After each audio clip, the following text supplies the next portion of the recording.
हामी अहिले दाङदेखि नेपालगञ्जको यात्रामा छौँ। तपाईहरूले देखिरहनु भएको छ। अहिले हामी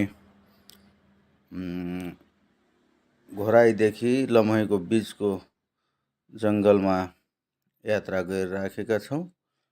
अब केही समयपछि हामी नेपालगञ्ज पुग्नेछौँ। त्यहाँ पुगेपछि हामीले अरू भिडियो बनाउँछौँ। फाइनली अहिले हामी नेपालगञ्जमा आइपुगेका छौँ।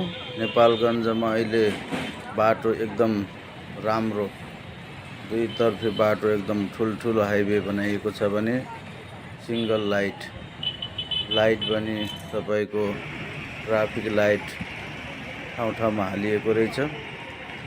यहाँ अटो, चार्जिङवाला इलेक्ट्रोनिक अटो बढीभन्दा बढी मात्रामा चल्ने रहेछन् भने तेलवाला अटो चाहिँ एक दुईवटा कहीँ देखियो, नत्र खासै देखिएन। सब चार्जिङवाला अटो मात्रै यहाँ चल्ने रहेछन्।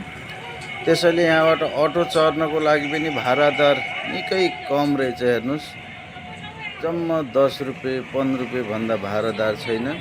10 किलोमिटर 11 किलोमिटर जान परेमा टाढाको लागि मात्र 50 रुपियाँ छ भने भित्री बजारको लागि जम्मी 10 रुपियाँ 15 रुपियाँ भए अटो चढ्न सजिलै सकिँदो रहेछ। त्यही भएर यहाँका मान्छेहरू घरबाट निक्लिने बित्तिकै कोही पैदल हिँड्दैनन्, सबै अटोमै यात्रा गर्ने गर्छन्।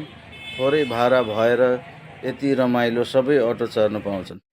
नेपालगञ्ज एउटा व्यवस्थित सहर भए पनि यहाँ पशु चौपायाको व्यवस्था नगरिएको देखियो। बीच बाटामा, हाइवे बाटामा पशुहरू अडिएका छन्।